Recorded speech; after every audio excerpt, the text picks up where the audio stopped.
ahí parece que estamos grabando. Sí. Ah, no, no sé qué pasa, pero al parecer sí. A ver,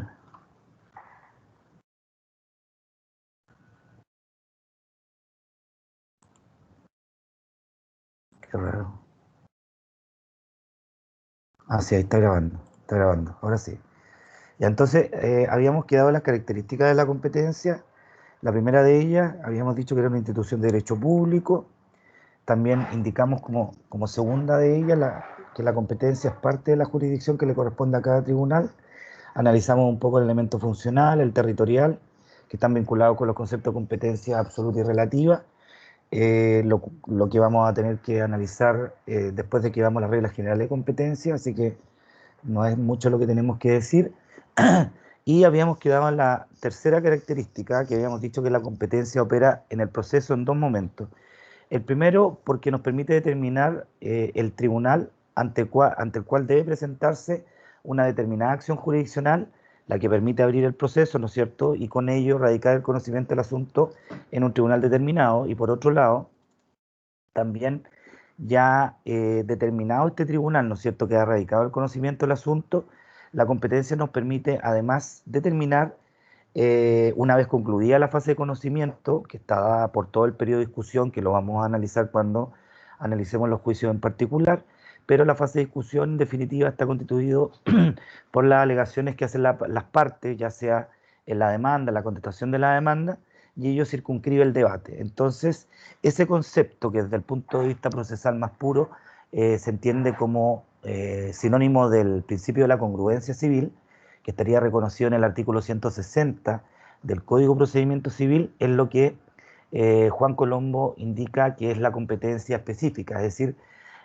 aquellas pretensiones y contrapretensiones de las partes en relación a las cuales el juez debe pronunciar o omitir su pronunciamiento, y esto encuentra su reflejo, como les dije recién, en el artículo 160, que es una consideración no directa, pero sí indirecta del principio de congruencia civil, es decir, el debate se cierra, en el sentido de que el tribunal solamente puede pronunciarse sobre aquello que ha sido sometido y probado, ¿no es cierto?, en juicio, sometido a la decisión del tribunal y probado en juicio, porque de otra manera el juez en su sentencia incurriría en el vicio de la ultrapetita, y ahí cuando se vea y analice en particular el recurso de casación en la forma, veremos que en la extrapetita también podemos encontrar es decir, la ultrapetita también podemos encontrar la extrapetita.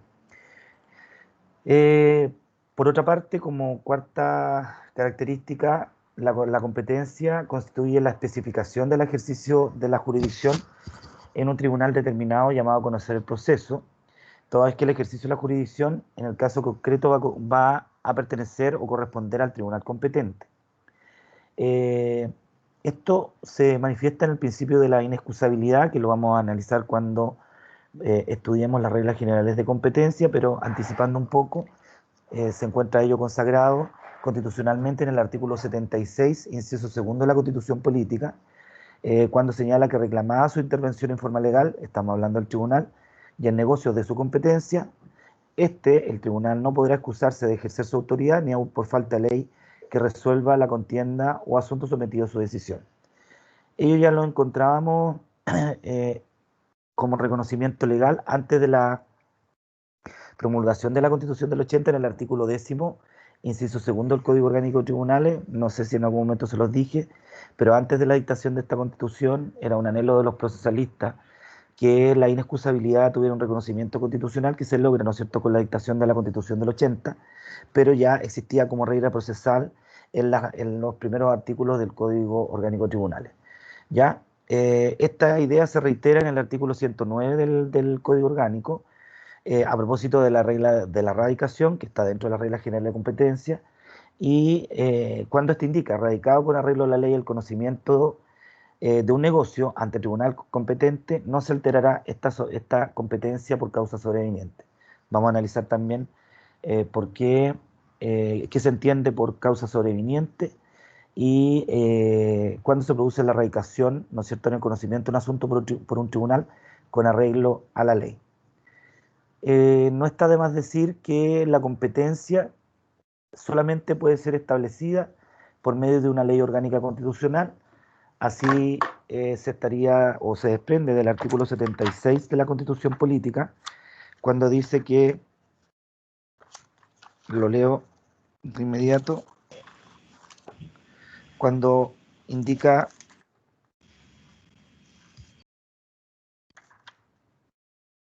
perdón, no es 76, es 77.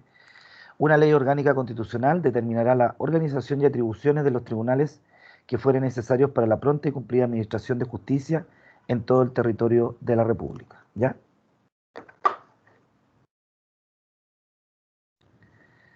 Eh, una excepción a ello es cuando la propia ley orgánica puede autorizar a las partes para hacer ciertos convenios o pactos de competencia, cuestión que ocurre o que se visualiza en el caso del arbitraje facultativo, ¿no es cierto? Que estamos frente a ciertas materias en las cuales la ley permite que un tercero, en calidad de juez de árbitro, ¿no es cierto?, eh, resuelva un asunto que naturalmente corresponde conocer a la justicia ordinaria, como podría ser que en un determinado contrato las partes señalen que cualquier controversia que se produzca o se genere a propósito de la aplicación o interpretación de las cláusulas de ese contrato no van a ser conocidos por la justicia ordinaria, ya que esa es una acción civil ordinaria, sino que el mismo va a ser conocido y resuelto por un tribunal arbitral. Misma cuestión ocurre con la prórroga de la competencia, pero es el legislador en quien, en los artículos 181 y siguientes del Código Orgánico de Tribunales, señala en qué casos específicamente procede la prórroga de la competencia, ¿ya? Es decir, que es la ley la que faculta que un tribunal que no es el naturalmente competente llamado por ley para conocer un asunto, pueda conocer y resolverlo, ¿ya?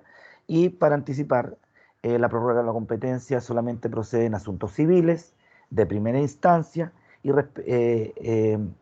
ante tribunales de igual jerarquía, ¿ya? La competencia, a diferencia de la jurisdicción, es divisible. Las normas de competencia siempre van a ser de orden público. Una cuestión que siempre he observado en los alumnos cuando se le pregunta respecto de la naturaleza de la regla de competencia, y incurren en el error de estimar que son reglas de orden privado cuando el legislador autoriza a las partes para eh, pactar, ¿no es cierto?, o estipular prórroga de competencia o cláusula compromisoria o pacto arbitrales. En esos casos, lo que tenemos que tener siempre claro es que las reglas de competencia siempre van a estar establecidas por ley orgánica constitucional, son de orden público y es la propia ley la que en ese caso va a autorizar a las partes a estos pactos de competencia, pero eso no significa que pierdan su carácter de orden público, ¿ya? Eh, Está inmerso dentro de el tema de la competencia cuando un tribunal empieza a conocer de un asunto con arreglo a la ley, que en base a ella el tribunal pueda desarrollar los momentos jurisdiccionales. Ustedes saben que los momentos jurisdiccionales son la del conocimiento, la del juzgamiento y la de la ejecución. Hay algunos que excluyen la ejecución, lo tienen que haber visto antes, dicen que solamente es una cuestión accidental, pero que son de la esencia, como momento jurisdiccional, el del conocimiento y el de la decisión o fallo, dejando, como les decía yo, a un carácter accesorio eh, el de la ejecución, entendiendo de que la ejecución compulsiva de una sentencia no es la regla general, pero en la práctica ustedes se van a ir dando cuenta que el obtener el cumplimiento compulsivo de una sentencia es la regla general, ya que el vencido tiene como conducta habitual también la de no cumplir una resolución judicial a menos que exista, ¿no es cierto?, una imposición de la fuerza para que cumpla con ello. Como otra característica podemos decir que la competencia faculta al tribunal para dictar una sentencia válida, ya que la sentencia debe marcarse, ¿no es cierto?, de las competencias específicas que se le han entregado. Esta competencia específica, como vimos más arriba, eh, está vinculada con lo alegado y probado por las partes en juicio. Un tribunal solamente, una vez que se haya hecho aplicación de la regla general de competencia absoluta o relativa, entonces nos va a permitir determinar qué tribunal va a poder conocer en el caso concreto.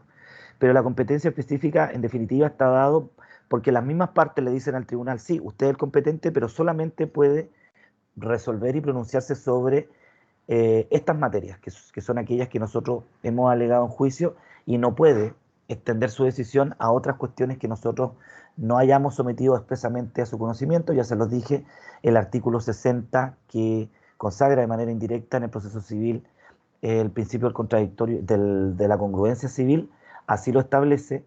Esta norma dice: las sentencias se pronunciarán conforme al mérito del proceso y no podrán extenderse a puntos que no hayan sido expresamente sometidos a juicio por las partes, salvo en cuanto las leyes manden o permitan a los tribunales proceder de oficio. Ya analizamos esas situaciones, hablamos de algunos casos en particular, incluso hubo una pregunta en la prueba en la cual se les preguntó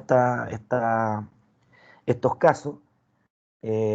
Así que para que ustedes tengan claridad que en materia civil, por el principio de pasividad, ¿no es cierto?, los tribunales solamente pueden abocarse al conocimiento de la controversia que las partes han sometido a su decisión, no pudiendo ni siquiera, ¿no es cierto?, poner en marcha ese proceso por voluntad propia, sino que requieren de una petición formal de una de las partes para que el proceso pueda avanzar. Incluso si las partes no hacen avanzar el proceso, estamos hablando del proceso civil, existen sanciones. Una de ellas es el abandono del procedimiento, que si este ha estado paralizado por más de 6 meses, eh, el demandado se encuentra facultado de pedir el abandono del procedimiento, que es un incidente especial, que tiene que ser analizado cuando veamos juicio ordinario de mayor cuantía, caso en el cual se pierde todo logrado en ese juicio con la declaración de abandono del procedimiento. ¿Ya? La infracción de las reglas de competencia va a producir la incompetencia del tribunal, lógicamente, y ello provoca una nulidad procesal, porque el juez o el tribunal específicamente, al no tener competencia, estaría incapacitado, en términos eh, muy coloquiales, ¿no es cierto? Estaría incapacitado para conocer de un asunto y resolverlo, como sería el caso de que un juzgado de policía local resuelva de alguna acción civil de aquellas que la ley no ha entregado a su conocimiento. Eh, los juzgados de policía local conocen de ciertas acciones civiles, como son aquellas que se producen por infracción, indemnizaciones de perjuicio por infracción a la ley de protección a los derechos de los consumidores, por ejemplo, y también conocen de las acciones civiles por responsabilidad extracontractual eh, intentada en esa sede, ¿no es cierto?, por quienes han sido víctimas de una colisión y piden que en esa sede de policía local el tribunal condene al infractor al pago de los daños que le ha causado su vehículo. Pero cualquier otra acción civil, por ejemplo, el incumplimiento de un contrato de compraventa, si se intenta ante un juzgado de policía local, este carecería de competencia, es decir, no tiene capacidad para conocer como tribunal de esa acción y por tanto, en principio, ese juicio sería nulo. No obstante, señalar la jurisprudencia que la consolidación de cualquier acto o de cualquier decisión jurisdiccional dictado por un tribunal, incluso absolutamente incompetente, estaría zanjado con el hecho de que la sentencia dictada por ese tribunal produzca el efecto cosa juzgada, que es un efecto que producen ciertas resoluciones judiciales, específicamente la sentencia definitiva y la sentencia interlocutoria, que la hacen inatacable y que en caso de no cumplirse las mismas, hacen nacer de esa sentencia la acción de cosa juzgada, que es la que permite al ganancioso de ese juicio obtener el cumplimiento compulsivo de ese fallo. ¿Ya?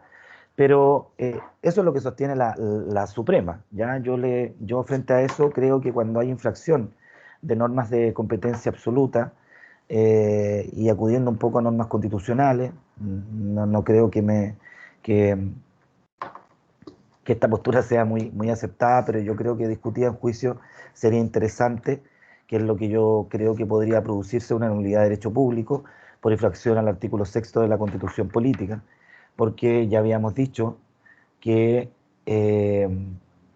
los órganos del Estado deben someterse, no, el número 7, perdón.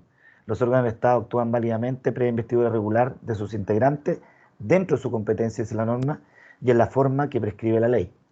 Luego el inciso final dice, todo acto en contravención de este artículo es nulo. ¿Ven? Entonces, igual podría discutirse eventualmente frente a un tribunal absolutamente incompetente que dicta una sentencia definitiva que pueda alegarse, más allá de la cosa juzgada, una eventual nulidad de derecho público en base a que carecía de competencia porque la ley no le había entregado esa atribución en particular. Ahí se agregaron un poquito más. Miren, hay un cuadrito que quiero que vean.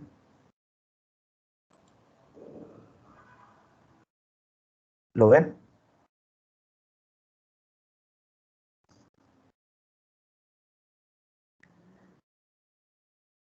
Chiquillos, ¿ven el cuadrito o no? ¿Aló? Sí, profesor.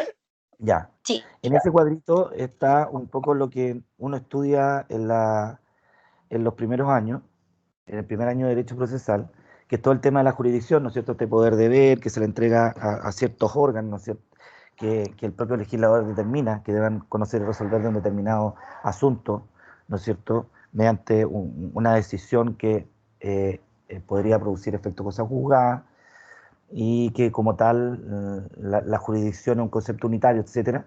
Pero luego de que nosotros analizamos el concepto de jurisdicción, vamos a ir particularizando qué tribunal en definitiva es el que ejerce jurisdicción. Entonces, para que ejerce esta jurisdicción para resolver el caso concreto, aplicamos primero las reglas de competencia absoluta, sin perjuicio que vamos a ver que las reglas generales de competencia se aplican a cualquier tipo de tribunal, pero para los efectos de determinar cuál tribunal debe conocer específicamente de una determinada acción, primero debemos aplicar la regla de competencia absoluta. Dentro de ella hay tres factores que son la cuantía, el foro y la materia. Yo les voy a explicar cada una de estas situaciones, cuál es la que tiene mayor importancia hoy por hoy para los efectos de determinar el tribunal competente, cuál ha perdido, ¿no es cierto?, hoy en día una importancia como factor o elemento de competencia absoluta, y también tenemos que analizar el fuero, que en definitiva lo que hace es alterar la jerarquía del tribunal que debe conocer de un asunto. Aplicadas todas esas reglas, luego aplicamos las reglas de competencia relativa, que están vinculadas al factor territorio. La ley se encarga de señalar qué tribunal debe conocer dentro de un determinado territorio jurisdiccional en base a las competencias, ¿no es cierto? La ley dice las cuestiones civiles, por ejemplo, la conocen los jueces civiles, los delitos los conocen los tribunales penales. Entonces nosotros vamos a aplicar, entonces decimos ya, yo tengo un delito, ¿dónde tengo que intentar mi acción? Ante el tribunal penal. ¿Qué tribunal penal? Va a depender. La regla general es que sea que la querella, en el caso de materia penal, se interponga ante el juzgado de garantía, pero ¿en cuál tribunal? Ya, entonces ahí tenemos que aplicar la regla de competencia relativa, es decir, ¿qué tribunal es competente en materia penal? Aquel donde ha ocurrido, ¿no es cierto?, el hecho que motiva la investigación penal o donde ha principiado la ejecución de ese delito. En materia civil, la regla general es que va a ser competente teniendo claro que es una cuestión civil, según el artículo 134 del Código Orgánico de Tribunales, el del domicilio del demandado. Y así vamos a ir aplicando reglas. Luego podemos encontrarnos con la situación que luego de aplicar las reglas de competencia absoluta y relativa existan más de dos tribunales con competencia natural, es decir, aquellos a los cuales la ley le entrega el conocimiento en asunto. Me parece que citamos en algún momento un caso, esto ocurre en todos los tribunales con asiento corte, tribunales de letra, asiento de corte de apelaciones en los cuales hay más de dos juzgados civiles. Entonces, en el caso de Antofagasta, tenemos 4 tribunales civiles. Hemos aplicado la regla de competencia absoluta, competencia relativa, y llegamos a la conclusión que son competentes para conocer los tribunales civiles de Antofagasta, que bueno, su efecto es Santiago. Pero en Santiago hay 30 y tantos tribunales civiles, en Antofagasta hay 4. Entonces, ¿cómo hacemos esto? ¿Qué tribunal va a conocer? Entonces, ahí entran en juego unas reglas administrativas que no son reglas de competencia, pero permiten, ¿no es cierto?, o facilitan la determinación del tribunal competente, y estas son las reglas de distribución de causa. Entonces, en ese caso, se hace una distribución aleatoria por un sistema computacional que tiene el Poder Judicial y la demanda civil, entre los 4, una demanda civil A, ¿no es cierto?, que puede ser conocida por los 4 tribunales civiles, dice que tiene que ser conocida por el primer juzgado de letra. Luego de eso, una vez que el tribunal radica el conocimiento del asunto, que provee la demanda, la declara admisible, y generado el emplazamiento, que es aquel que se produce luego de que se notifica válidamente el demandado y surge la posibilidad, con posterioridad al emplazamiento, de poder defenderse contestando la demanda, que es la regla general, se va a particularizar esta competencia y es aquello a lo que hemos hecho mención en relación a la competencia específica, porque van a ser los escritos del periodo de discusión en un juicio civil, por ejemplo, bueno, en términos muy generales, demanda y contestación de la demanda, donde se contienen pretensiones y contrapretensiones, aquello sobre lo cual debe pronunciarse el tribunal, sobre ello es donde el tribunal tiene que ejercer su jurisdicción, es decir, este poder deber de resolver, ¿no es cierto?, mediante un juicio de autoridad y con efecto goza juzgar el conflicto de intereses de relevancia jurídica que las mismas partes han sometido a su decisión. ¿Ya? Por eso yo lo puse ahí. Hay autores que el tema de la competencia específica no lo consideran, solamente señalan que tenemos que estudiar la regla de competencia absoluta, la regla de competencia relativa y terminan sosteniendo que las reglas de distribución de causas son reglas más bien de carácter administrativo. Pero no hablan de la competencia específica, insisto, este es un concepto que es planteado por el profesor Colombo y dice que estamos hablando necesariamente de competencia porque es en base al debate, a estas delimitación del debate que hacen las partes con sus principales escritos de, que presentan en un juicio en el periodo de discusión, lo que determina aquello en que específicamente el tribunal debe ejercer su competencia eh, y como tribunal ejercer su jurisdicción.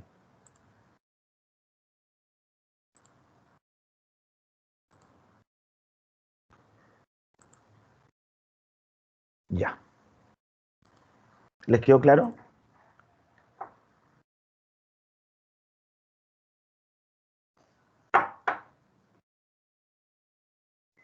Parece que sí.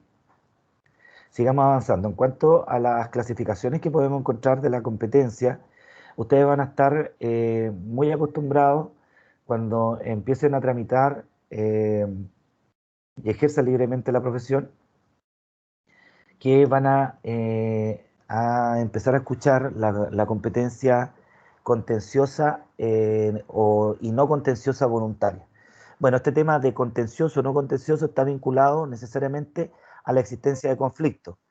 El conflicto, me imagino que lo vieron, ¿no es cierto? Que el conflicto se produce cuando existe una contraposición de intereses, ¿no es cierto? Existe una intereses intersubjetivos que están en oposición. Por una parte, existe alguien en este conflicto que exige algo y hay otra persona que se niega a cumplirlo, ¿ya? Al fracasar cualquier mecanismo alternativo de resolución de conflicto, el proceso se nos presenta como la vía más idónea, establecida por el legislador y consagrada con carácter constitucional incluso, como la forma que establece el legislador para la solución pacífica de los conflictos de interés y relevancia jurídica. Entonces, la competencia contenciosa es la que va a tener un tribunal para resolver una contienda, es decir, un conflicto de intereses de relevancia jurídica y que, como ya dijimos, son las partes las que someten a su decisión. Cuando las partes someten a decisión de un tribunal como tercero imparcial la resolución de un conflicto, cuando el diálogo entre ellas ha cesado, cuando no han fracasado cualquier mecanismo alternativo de resolución de conflicto y se hace necesario la intervención de un tercero imparcial, como les decía yo, para que resuelva este conflicto de intereses y eventualmente con efecto de cosa juzgada. La competencia no contenciosa es aquella en la cual se solicita a un tribunal intervenga en la resolución de un asunto determinado, pero sin que exista conflicto, ¿ya? Hay autores que dicen que la competencia no contenciosa es una función meramente administrativa que la ley encarga a los tribunales por razones de equidad, en que no ejerce función jurisdiccional, sino que más bien una función administrativa.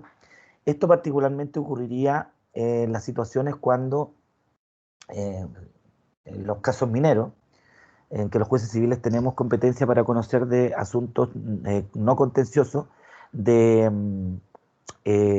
constitución, de concesiones mineras de exploración y de explotación, pertenencias y manifestaciones, en los cuales uno como juez, ¿qué es lo que hace? Se presenta el pedimento, debe corroborar que se cumplan con los requisitos legales, el pago de las patentes respectivas, la inscripción de la solicitud, las publicaciones en el Boletín Oficial de Minería. Luego viene una etapa necesaria de que el Servicio Nacional de Geología y Minería emita un informe que diga sí, sabe que la pertenencia minera se ajusta, ¿no es cierto?, a la normativa del Código Minería y no está superpuesta sobre otra concesión minera cuyo propietario es Juan Pérez, por ejemplo, ¿ya? ¿Qué puede ocurrir en estas cuestiones? Bueno, lo normal es que luego de que se corroboren todas estas cuestiones y que el Servicio Nacional de Geología y Minería emita un informe favorable, aprueba el plano de la respectiva pertenencia o manifestación y luego el tribunal, por ley, debe dictar sentencia dentro del plazo de 60 días. Y lo único que uno hace ahí es corroborar que se hayan cumplido con los requisitos legales. Entonces, con este checklist, uno dice ya, sí, se cumplieron los requisitos legales, dictamos sentencia constitutiva de una concesión minera, ya sea de exploración o explotación. Pero no hay una contienda que resolver, no hay que decir, oye, A dijo esto y B sostuvo esto otro.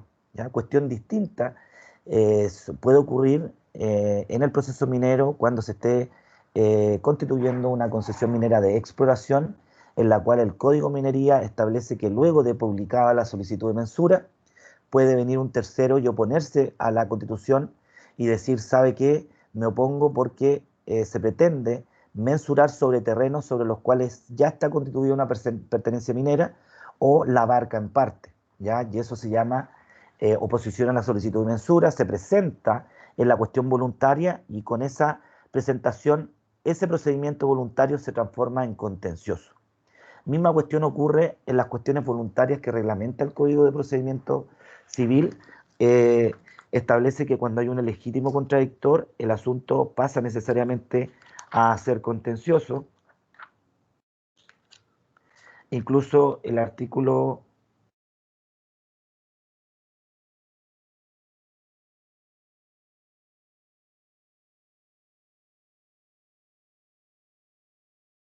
823 dice, si a la solicitud presentada, esto es el 823 del Código de Procedimiento Civil, si a la solicitud presentada, esto está dentro del título de los actos judiciales no contenciosos, dice, si a la solicitud de un acto judicial no contencioso se hace oposición por legítimo contradictor, se hará contencioso el negocio y se sujetará a los trámites del juicio que corresponda, ¿ya? Entonces, cualquier oposición que se ventile en una cuestión voluntaria, inmediatamente lo convierte en contencioso, ¿ya? Sin perjuicio de ello, la mayoría de los autores dicen que la competencia no contenciosa voluntaria que tienen los tribunales no es una función meramente administrativa, sino que es una parte de la jurisdicción, por lo que logrado por los tribunales en el desempeño, ¿no es cierto?, de estas atribuciones que le entrega la ley, necesariamente es una función de tipo jurisdiccional. Yo me adhiero a ello porque justamente estaba analizando, porque quería ver una sentencia que yo dicté en algún momento en la cual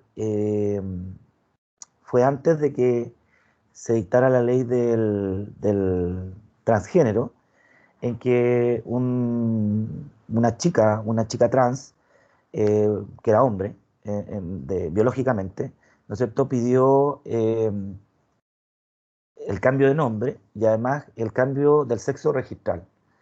¿Cuál era la situación que se vivía en ese momento? Es que la ley de cambio de nombre y apellido no permitía el cambio del sexo registral y acudiendo a la ley sobre registro civil, el registro civil dice, ¿sabe qué?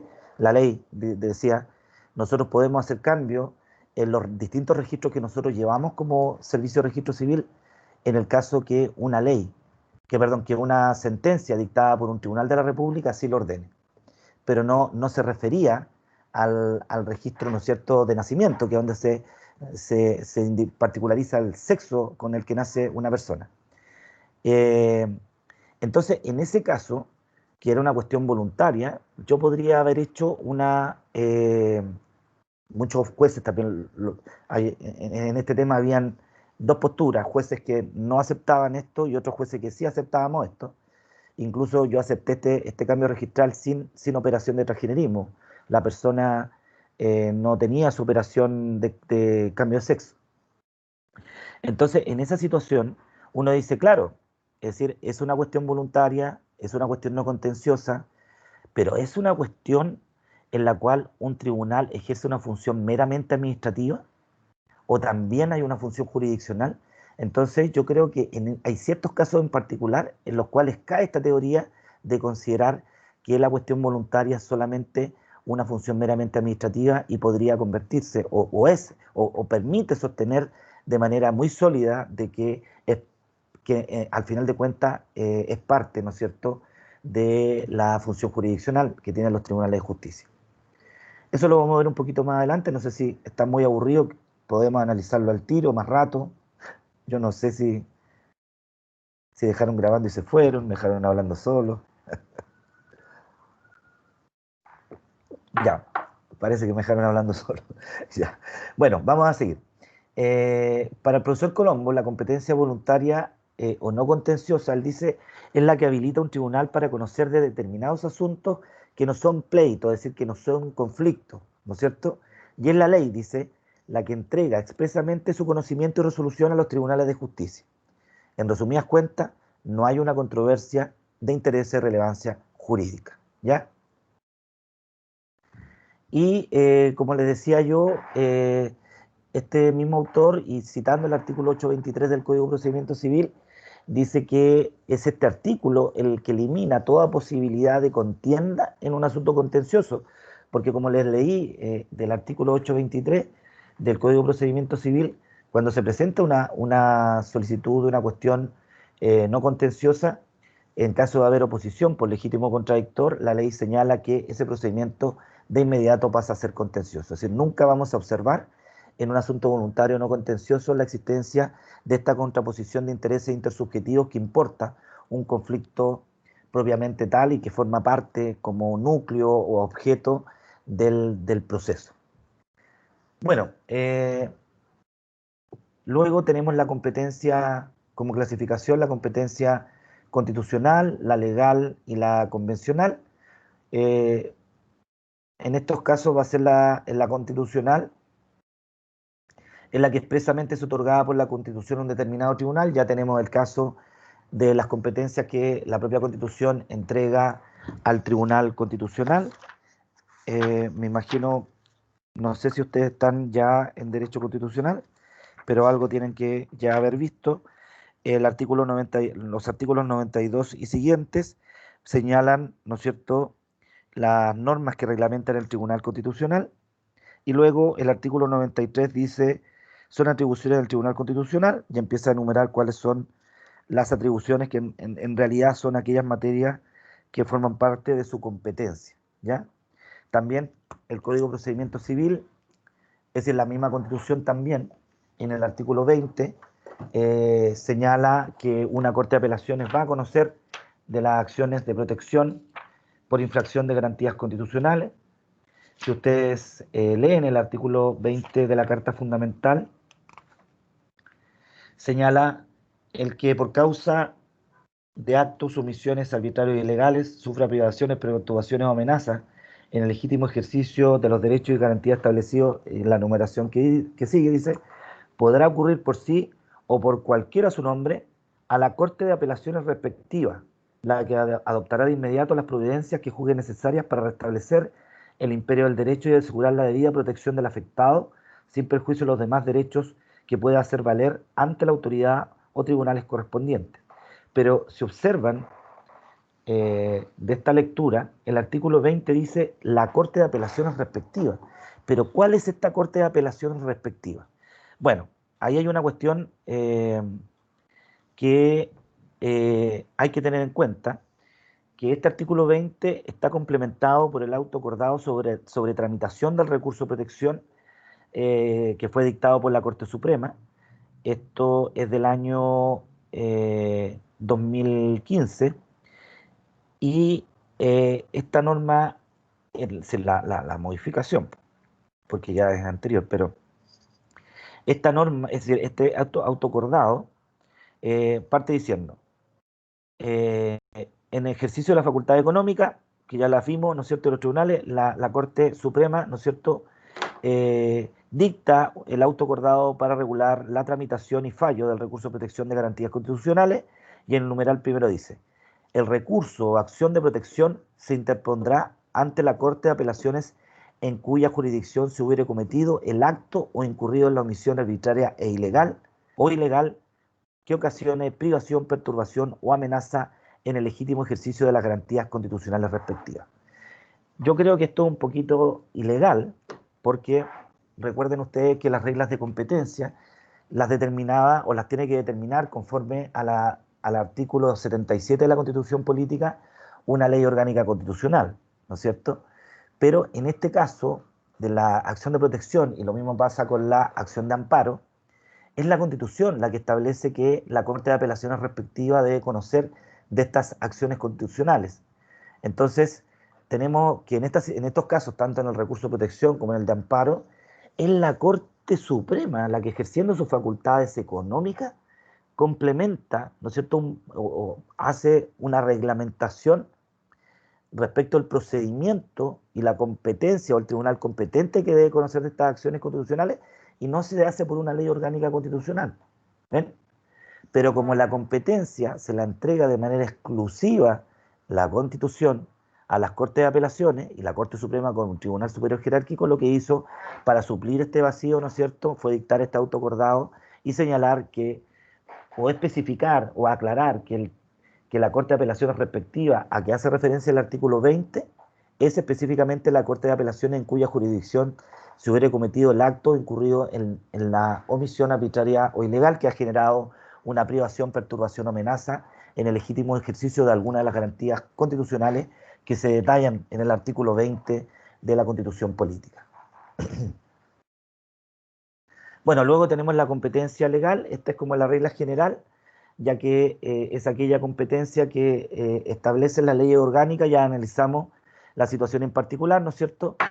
El Código Orgánico de Tribunales es la ley orgánica constitucional para todos los tribunales ordinarios que forman parte del Poder Judicial, y tenemos ciertas leyes orgánicas que establecen la organización y atribuciones de los tribunales de justicia, pero que están en leyes distintas al Código Orgánico de Tribunales, como es la ley que crea los tribunales de familia, también situación similar con el Código del Trabajo, que tiene reglas o normas de competencia respecto de la judicatura laboral.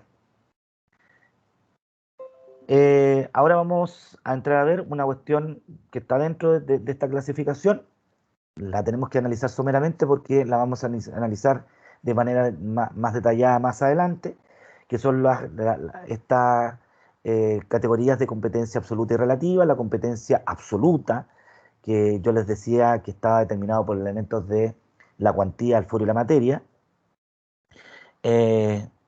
lo que permite determinar en la clase de tribunal que va a conocer del asunto y en algunos casos la jerarquía.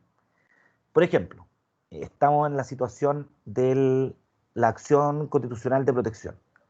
Ustedes dicen, ya, por el factor materia, este es un asunto constitucional. Según acabamos de ver, quien por regla general conoce de todas aquellas cuestiones que son propias, ¿no es cierto?, de garantías fundamentales, sería el Tribunal Constitucional. Eso uno lo podría decir de una manera anticipada. Pero en este caso, la Constitución la Constitución que nos dice en el artículo 20, oiga, no va a conocer cualquier tribunal, no va a conocer el Tribunal Constitucional, sino que va a conocer la Corte de Apelaciones, que dentro de la estructura piramidal de los tribunales de justicia, ¿no es cierto?, está más o menos en las cúspides, o la cúspide de una región, ¿ya?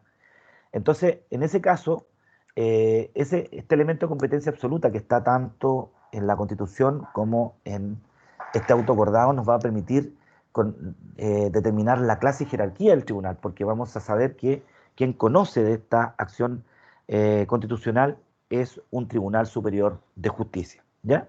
Pero la regla general es que las reglas de competencia absoluta nos permitan conocer la clase o tipo de tribunal que va a conocer de un asunto y eventualmente su jerarquía, ¿ya? en cuestiones constitucionales, o lo conoce el Tribunal Constitucional y excepcionalmente la Corte Suprema, ¿ya? Entonces sí vamos a tener que, por la aplicación de la regla de competencia absoluta, vamos a poder determinar si quien conoce del asunto es el Tribunal Constitucional, si es un tribunal ordinario, si es un tribunal especial o arbitral, ¿ya? Y también nos permite, como en algunos casos, como les decía yo, determinar que un tribunal superior o de jerarquía superior dentro de la estructura piramidal de los tribunales de justicia pueda conocer de este asunto. Eh, ya les dije cuáles son los elementos de esta competencia. Eh, lo que busca la aplicación de estas reglas de competencia absoluta, cuantía, fuero y materia, es en definitiva que cuando concurren todos ellos o alguno de ellos, quien debe conocer del asunto es el tribunal de mayor jerarquía. Siempre son reglas de orden público, no pueden ser modificadas por la voluntad de las partes, ni admiten ningún tipo de prórroga, ¿ya? Solamente admite prórroga de la competencia el factor territorio, es decir, la competencia relativa. La competencia absoluta no. Luego, las reglas de competencia relativa, una vez que hemos precisado el tipo, clase o jerarquía del tribunal que deba conocer de un asunto, ¿no es cierto? Va a señalarlo o nos permite establecer cuál tribunal dentro de esa clase o jerarquía debe conocer del asunto. En el caso del recurso de protección, por aplicación de estas dos normas que analizamos, artículo 20 y autoacordado, sabemos que por el factor de competencia relativa va a conocer aquella corte de apelaciones donde se cometió el acto, ¿no es cierto?, arbitrario, ilegal, acción o omisión que ha vulnerado o perturbado o amenazado de alguna manera alguna garantía constitucional de aquellas que se contemplan en el artículo 20. Pero de manera más precisa, la competencia relativa necesariamente se vincula con un solo factor o elemento que es el territorio. Vamos a analizar la normativa del Código Orgánico de Tribunales, en la cual se analiza particularmente las reglas de competencia relativa, para que ya vayan leyendo desde ya eh, de los artículos 134 y siguientes están contenidas, ¿ya? Ahora vamos a hacer una pausa hasta las 4, porque ya pasamos los primeros 45 minutos para que descansen un rato. Nos vemos en un ratito más. Ya, Voy a, profesor. voy a parar en la grabación.